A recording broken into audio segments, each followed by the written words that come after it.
Toys আর আসের গল্প। নামটা শুনলেই কেমন যেন ছোটবেলার কথা মনে পড়ে, তাই না? কিন্তু এই আইকনিক ব্র্যান্ডটার পতনের পেছনে এমন এক অর্থনৈতিক শিক্ষা লুকিয়ে আছে যা শুনলে অবাক হতে হয়। কিভাবে একটা কোম্পানির পতন সবার পকেটে প্রভাব ফেলে, চলুন আজ সেই গল্পটাই জানা যাক। আচ্ছা, টয়জ আর রাস কিড, এই কথাটা শুনলেই কাদের কাদের ছোটবেলার কথা মনে পড়ে যায় বলুন তো? মানে এই একটা লাইনই যেন টাইম মেশিনের মতো সোজা নিয়ে যায় সেই পুরনো দিনগুলোতে। আমি বড় হতে চাই না, আমি একজন টয়জ আর আস কিড। বাহ, কি দারুণ একটা জিঙ্গল ছিল, তাই না? এটা কিন্তু শুধু একটা বিজ্ঞাপনের লাইন ছিল না, এটা আক্ষরিক অর্থেই একটা পুরো প্রজন্মের শৈশবকে এক সুতোয় বেঁধে ফেলেছিল। তো প্রশ্নটা হলো, পৃথিবীর সবচেয়ে বড় খেলনার দোকানটা হঠাৎ করে উধাও হয়ে গেল কিভাবে?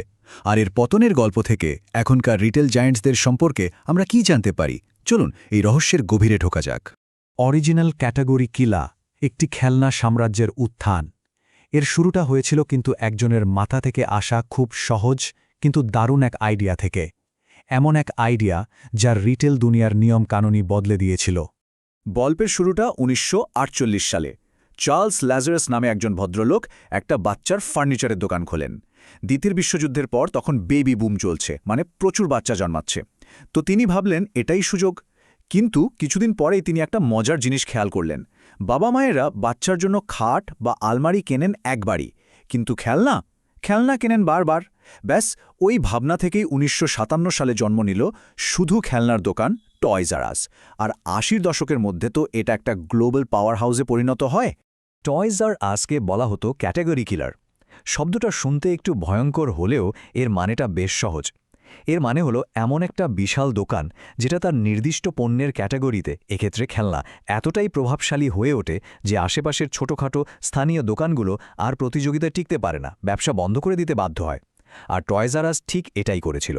সারা বছর ধরে খেলনার এত বিশাল কালেকশন রাখত যে আর কারোর পক্ষে তাদের সাথে পাল্লা দেওয়া সম্ভব ছিল না। কিন্তু এত বড় সাম্রাজ্যেও কিন্তু ফাটল ধরতে শুরু করেছিল। একসময় যাকে হারানো অসম্ভব মনে হতো, তার পতনের বীজ কিন্তু ভেতরে ভেতরে বোনা হয়ে গিয়েছিল। আচ্ছা, তো পতনের পেছনে মূল কারণগুলো কি ছিল? যদি আমরা দেখি, মূলত ৪টে বড় ফ্যাক্টর কাজ করেছিল। প্রথমটা ছিল অ্যামাজনের সাথে করা একটা মারাত্মক ভুল চুক্তি। দ্বিতীয়টা হলো বিশাল অঙ্কের ঋণের বোঝা। তৃতীয়ত ওয়ালমার্ট আর টার্গেটের মতো বড় বড় দোকানগুলোর সাথে প্রতিযোগিতা। আর সবশেষে স্টোরের ভেতরের অভিজ্ঞতাটা বড্ড একঘেয়ে হয়ে গিয়েছিল। এই ভুলটা একটা ক্লাসিক কেস স্টাডি। ২০০০ সালে টয়জ আর আস ভাবল অনলাইনে তো যাওয়াই দরকার। তো তারা কি করল? তারা অ্যামাজনকে টাকা দিয়ে তাদের এক্সক্লুসিভ অনলাইন খেলনা বিক্রেতা বানিয়ে দিল। এর ফল কি হলো? একদিকে টয়জ আর আস নিজেরা ই-কমার্স নিয়ে শেখার আর অভিজ্ঞতা অর্জনের পুরো সুযোগটাই হারালো, আর অন্যদিকে অ্যামাজন তাদের কাছ থেকেই খেলনার ব্যবসাটা শিখে নিল। মানে নিজের টাকায় নিজের ভবিষ্যৎ প্রতিযোগীকে ট্রেনিং দেওয়ার মতো একটা ব্যাপার হলো। $৫.৩ বিলিয়ন, ভাবা যায়? ২০০৫ সালে একটা লেভারেজড বাইআউটের পর কোম্পানির ওপর ঠিক এই পরিমাণ ঋণের বোঝা চেপে বসেছিল। আচ্ছা, এই লেভারেজড বাইআউট জিনিসটা কি? সহজ কথায় ধরুন, একটা কোম্পানিকে কেনার জন্য মূলত ধার করা টাকা ব্যবহার করা হলো, আর তারপর সেই ধার শোধ করার দায়িত্বটা ওই কেনা কোম্পানিটার ঘাড়েই চাপিয়ে দেওয়া হলো। টয়জ আর আসের সাথেও ঠিক এটাই হয়েছিল। এ বিশাল ঋণের সুদ মেটাতেই তাদের সব টাকা বেরিয়ে যাচ্ছিল, ফলে দোকানগুলোকে নতুন করে সাজানো বা কোনো কিছুতে ইনভেস্ট করার মতো টাকাই তাদের হাতে ছিল না। এরপর যা ঘটল তা খুবই দ্রুত আর বেশ কষ্টদায়ক। বিশেষ করে মার্কিন যুক্তরাষ্ট্রে তাদের কার্যক্রমের জন্য এটা ছিল একটা বড় ধাক্কা। দেখুন, ২০১৭ সালে সেপ্টেম্বরে তারা নিজেদের দেউলিয়া ঘোষণা করার জন্য আবেদন করে। এরপর সব খুব দ্রুত ঘটতে থাকে। ২০১৮ সালের জানুয়ারিতে এই ঘোষণা আসে যে ১৮০টা স্টোর বন্ধ করে দেওয়া হবে। আর তার ঠিক ২ মাস পর মার্চে জানিয়ে দেওয়া হয় যে আমেরিকার বাকি সব স্টোরও পুরোপুরি বন্ধ করে দেওয়া হচ্ছে। আর এর মধ্যেই লুকিয়ে আছে এক মর্মান্তিক ব্যাপার। কোম্পানির প্রতিষ্ঠাতা চার্লস ল্যাজারাস মারা যান ২০১৮ সালের ২২শে মার্চ। ঠিক তার পরের দিন থেকেই তার নিজের হাতে করা সাম্রাজ্যের শেষ দিনের লিকুইডেশন সেল শুরু হয়। ভাবুন একবার, কি অদ্ভুত পরিহাস! একটা যুগের যেন এভাবেই অবসান ঘটল। কিন্তু গল্পটা এখানেই শেষ হয়ে যায়নি। টয়জ আর আসের পতনের একটা এমন দিক ছিল যে হয়তো অনেকেই ভাবেনি। একটা গবেষণায় দেখা গেল তাদের দোকানগুলো বন্ধ হয়ে যাওয়ার কারণে অ্যামাজনে খেলনার দাম আসলে বেড়ে গিয়েছিল। ইন্টারেস্টিং, তাই না? অ্যামাজনের প্রতিষ্ঠাতা জেফ বেজোস একবার একটা খুব বিখ্যাত কথা বলেছিলেন। তিনি বলেন, আমরা প্রাইস ইলাস্টিসিটি স্টাডি করি, আর প্রতিবারই অঙ্ক কষে দেখা যায় যে আমাদের দাম বাড়ানো উচিত, কিন্তু আমরা তা করি না। কথাটা বেশ ভালো, কিন্তু পরের তথ্যগুলো এই ধারণাকে একটু চ্যালেঞ্জের মুখেই ফেলে দেয়। গবেষকরা এখানে একটা ন্যাচারাল এক্সপেরিমেন্ট বা প্রাকৃতিক পরীক্ষার সুযোগ পেয়ে যান। এটা এমন একটা পরিস্থিতি যখন বাস্তব দুনিয়ার কোনো ঘটনা গবেষকদের নিয়ন্ত্রণের বাইরেই একটা পরীক্ষা নিরীক্ষার পরিবেশ তৈরি করে দেয়। এক্ষেত্রে ঠিক কি হয়েছিল?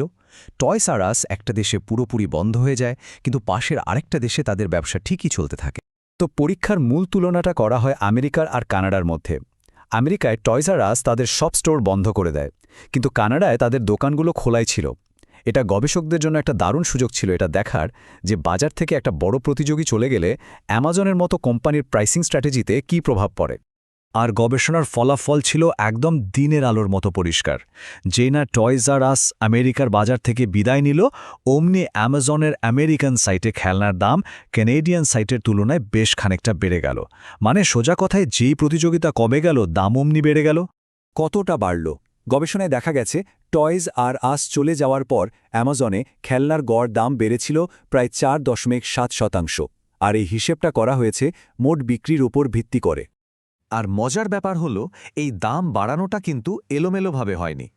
দাম সবচেয়ে বেশি বেড়েছিল সেই সব জিনিসের যেগুলো সবচেয়ে জনপ্রিয় খেলনা ছিল, যেগুলো ওজনে একটু ভারী ছিল, আর যেগুলো ম্যাটেল বা হাসপ্রোর মতো বড় কোম্পানির তৈরি আইটেম ছিল। মানে ঠিক সেই ধরনের প্রোডাক্ট যেগুলো টয়স আর আসের তাকগুলোতে সবচেয়ে বেশি জায়গা পেত। কিন্তু জেফ্রি, মানে ওই যে জিরাফটা, তার গল্প কি এখানেই শেষ? না, ব্র্যান্ডটা কিন্তু আবার ফিরে আসার চেষ্টা করছে। অনেকেই এই প্রিয় নামটাকে আবার বাঁচিয়ে তোলার চেষ্টা করে যাচ্ছেন। 2019 সালে নতুন ধরনের দুটো দোকান খোলা হয়েছিল, যদিও সেগুলো পরে বন্ধ হয়ে যায়। এরপর 2021 সালে WHP গ্লোবাল নামে একটি কোম্পানি ব্র্যান্ডটাকে কিনে নেয়। 2022 সাল থেকে আমেরিকার বিখ্যাত ডিপার্টমেন্ট স্টোর ম্যাসিসের ভেতরে তাদের ছোট ছোট শপ চালু হয়। আর সবশেষ 2024 সালে 24টা নতুন বড় ফ্ল্যাগশিপ স্টোর খোলার পরিকল্পনাও ঘোষণা করা হয়েছে।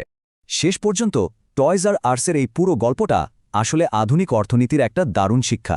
যখন বাজার থেকে একটা বড় প্রতিযোগী হারিয়ে যায়, তখন তার আসল দামটা কে শোধ করে? উত্তরটা সম্ভবত আমরা সবাই নিজেদের পকেট থেকেই দিই।